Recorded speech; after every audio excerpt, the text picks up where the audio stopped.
대박. 웬탕 이게 뭐야? 와 진짜 이 물고기 크게 봐. 말도 안 돼. 진짜야? 진짜야? 와 미쳤다. 대박이다.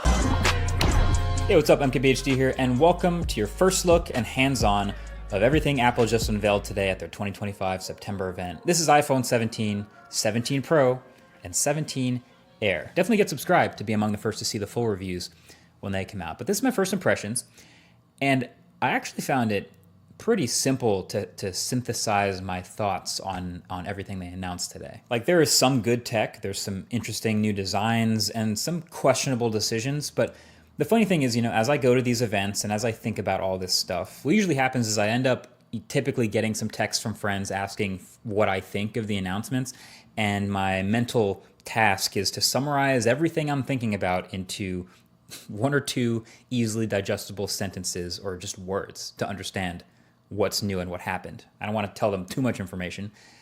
And so that's what I'm going to give you about each of the things Apple announced today. I'm going to give you my super compressed version of what I saw. So let's just start with the iPhone 17, right? The base new iPhones. My ultra simple summary for the iPhone 17 would be, hey, it got ProMotion and a better selfie camera, and the rest is mostly the same. So the design is mostly unchanged other than the new colors, same screen sizes, same dimensions, same camera bump, same buttons and camera control, which they barely talked about. But there's a new A19 chip inside, which we expected. That should see some nice performance gains and efficiency bumps, roughly 20% faster CPU, which is nice. And battery life should be a few beats longer.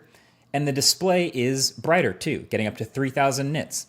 But this is the first time we are seeing a Pro-branded feature on a non-Pro iPhone, because every new iPhone across the range now has ProMotion. And it's the same ProMotion too. It's the adaptive 1 to 120 hertz. Doesn't seem to be handicapped at all. It's funny, we always used to have that, oh, regular people don't care about 120 hertz argument, but now here it is on the new base iPhones. So, hey, sounds great to me. This makes the base iPhones much more usable, and so does the new base storage of 256 gigs. So those are welcome upgrades. But the other new thing was the selfie camera. And it was funny, the keynote was pretty chill up until the point where they started to talk about this, and it was actually the loudest applause, and it was really tempting to make fun of it. But I actually do think this is really clever, because all these new iPhones have this massively upgraded selfie camera system. They're calling it center stage, but I actually think that kind of does a disservice, because the actual center stage on their laptops and stuff is kind of annoying. But what's happening is with these phones, they all have a larger 24 megapixel square selfie camera sensor.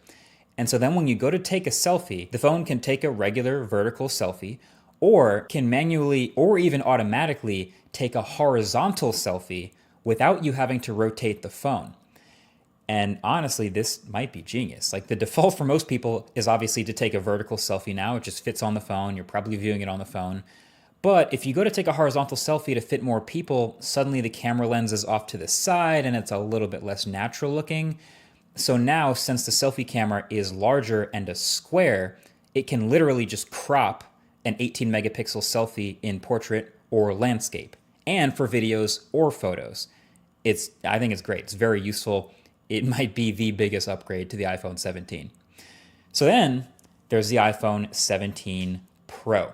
And my quick friendly summary of the Pro phones is, hey, they got better zoom and more battery and orange. So the Pro iPhones actually look a little bit different. There's actually quite a bit going on here with this new design. First of all, there's only 3 colors: cosmic orange, deep blue, and silver. Really bumming me out that there's no black Pro phone. But then I remembered dbrand exists. Never mind. But then the thing that's going to catch everyone's eye on the back is the camera bar up at the top, which is what Apple keeps calling in their keynote a plateau. It kind of looks a little bit like the Pixel's visor, or frankly what we've been seeing on a ton of other Android phones for years now, just a huge bar across the top of the back of the phone. But it's actually not just cameras in here. Apple's done some rearranging of the insides of the phone to actually shove more components, like the A19 Pro chip and the logic board and storage up here in that bar, so they could fill out more of the bottom of the phone with more battery. And that approach is going to make even more sense in a little bit. But my first reaction to that is, oh yeah, great. That sounds like these Pro phones might actually come with a real substantial battery upgrade from last year, which is again very welcome. Now you might also notice some other little things like the millimeter wave antenna at the top of the phone and the ring around that plateau actually also being an antenna. But then the other new design element is that they actually switched back